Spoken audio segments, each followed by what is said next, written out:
Hello বন্ধুরা, তোমরা কেমন আছো? আশা করি তোমরা সবাই ভালো আছো, আমিও ভালো আছি। তো এইভাবে যদি পাঙাশ মাছ রান্না করা যায়, মাংসকে হার মানিয়ে দেবে। তো চলো আমি কিভাবে এই মাছটা রান্না করলাম তোমাদের সাথে শেয়ার করি, তোমরা দেখে নাও। এই যে চলে এসেছি এখন মশলা করতে, মানে মাছটা কি দিয়ে রান্না করব, কি কি দিয়ে কেমনভাবে করব তোমাদের সাথে শেয়ার করছি। এই যে আদা ছুলে নিয়েছি, রসুনও ছাড়াচ্ছি। আদা, রসুন, পেঁয়াজ, টমেটো, ধনেপাতা দিয়ে পুরো মাংসের মতো করে রান্না করব। যেমনভাবে মাংস রান্না করে পুরো সেইভাবে রান্না করব। আদা রসুন ছাড়ানো প্রায় হয়ে এসেছে আমার। এদিকে টমেটো আর পেঁয়াজগুলো কেটে রেখে দিয়েছি, কারণ পেঁয়াজ কাটতে গেলে না আমার খুব চোখ দিয়ে জল আসে, তার জন্য অর্ধেক করে জলের মধ্যে ভিজিয়ে রেখেছি। তো এই ব্লগটা যদি তোমাদের ভালো লাগে প্লিজ লাইক শেয়ার করো বন্ধুরা। অনেক কষ্ট করে একটা ব্লগ বানাতে হয় আমাদের, প্লিজ তোমরা সাপোর্ট করো একটু। আমার ছেলে তো আজকে খুব খুশি, এই মাছটা আমার ছেলে খেতে খুব ভালোবাসে। আর এই মাছ ছাড়া আর ওই যে কাতলা মাছ একটু খায়, আর এই মাছটাই খায়। ও আজকের খুব খুশি, বলছে মা আছে আমার খুব সুন্দর খাওয়া হবে। আমি বললাম ঠিক আছে বাবা, দাঁড়া আমি করে দিচ্ছি। তাই আদা রসুনও ছাড়ানো হয়ে গেছে, এদিকে টমেটোও কেটে নিচ্ছি। নেওয়ার পরে পেঁয়াজগুলো সব কুচিয়ে নেব, তারপর ধনেপাতাও কুচাবো।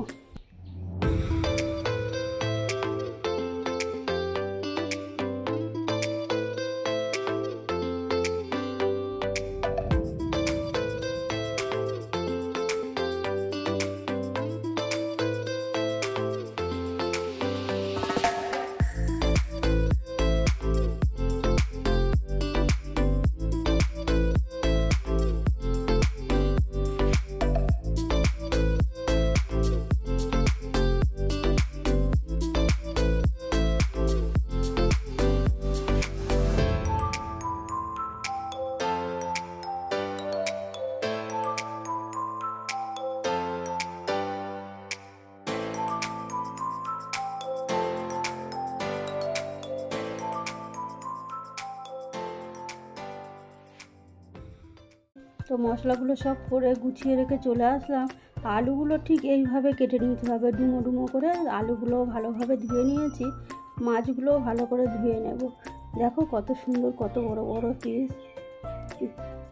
ভালো করে ধোয়া হয়ে গেছে, এবার ভালো করে জলগুলো ঝাড়িয়ে তুলে নেবো, যাতে না জল থাকে। জল থাকলে কড়াইতে মাছ জড়িয়ে যাবে, তার জন্য ভালো করে চিপে চিপে জলগুলো বের করে দিলাম। এসে কড়াইটা জেলে দিলাম। মাছের মধ্যে একটু হলুদ, একটু লবণ দিয়ে ভালো করে মেখে নেব। ভালো করে মাখিয়ে নিতে হবে কিন্তু বন্ধুরা, সব মাছের গায়ে যেন লবণ হলুদগুলো ভালো করে মাখানো হয়। এইদিকে লবণ হলুদগুলো মাখিয়ে নিলাম মাছে, ওইদিকে কড়াইটা প্রায় গরম হয়ে এসেছে। এবারে কড়াইতে দিয়ে দেব তেল, খুব সামান্য পরিমাণ তেল দিয়ে দেবো বন্ধুরা, কেন এই মাছে খুব তেল ওঠে। তাই মাছগুলো আস্তে আস্তে করে দিয়ে দিলাম, দিয়ে ঢাকা দিয়ে দেবো, কারণ মাছগুলো খুব ফোটে, কোথায় চোখ মুখ কানা হয়ে যাবে আর তোমাদেরকে ভিডিও দিতে পারবো না। মাছগুলো ভাজতে ভাজতে এদিকে আমার মশলাও হয়ে গেছে। পেঁয়াজ, আদা, রসুন একসাথে বেটে নিয়েছি। দেখো এক পিঠ মাছও হয়ে গেছে, লাল লাল করে একটু কড়া করে ভাজতে হবে মাছটা।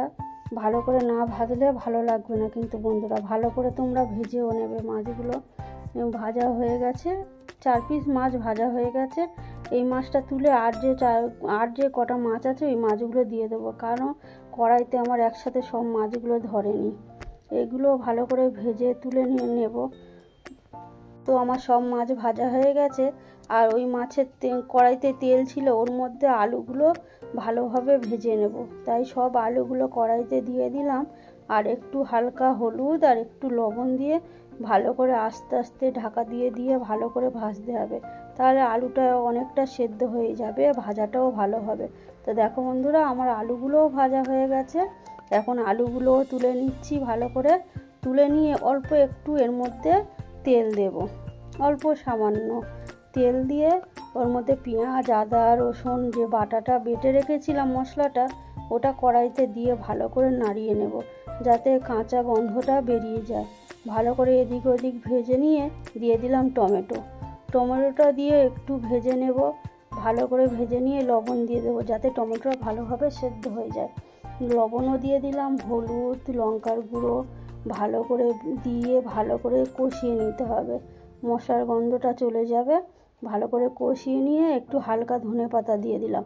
তোমরা ধনেপাতাটা লাস্টে দিতে পারো, এই ধনেপাতা দিলে ছেলে খেতে চায় না, ওই জন্য কষানোর সময় দিলাম, ধনেপাতার গন্ধটা যাতে বেরিয়ে যায়। কষানোর পরে মশলাটা ভালোভাবে কষানো হয়ে গেছে। এখন দিয়ে দিলাম আলু দিয়ে মিনিট 5 আস্তে কম আঁচে ভালো করে কষিয়ে নেব। আলুটা মশলার সাথে ভালো করে কষিয়ে নেব।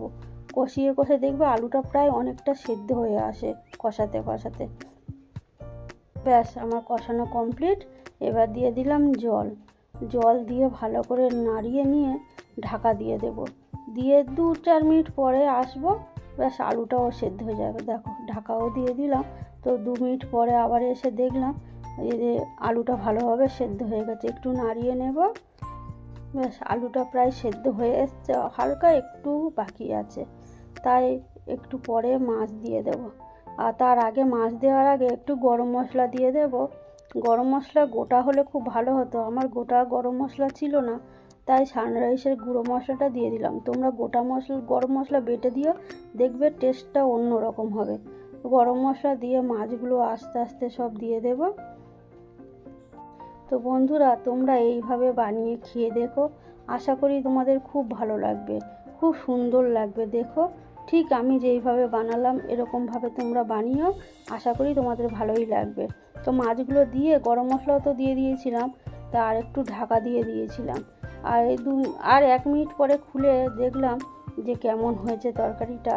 আলুও একটা দেখবো খুব সুন্দর হয়েছে। তরকারিটা তো কমপ্লিট হয়ে গেছে, এখন নামিয়ে নিলাম। দেখো কেমন লাগছে। তো আমার রান্না পুরো কমপ্লিট। আর এই ভিডিওটা যদি তোমাদের ভালো লেগে থাকে প্লিজ লাইক কমেন্ট করো। আর যারা নতুন আছো প্লিজ চ্যানেলটা সাবস্ক্রাইব করে আমার পরিবারে চলে এসো।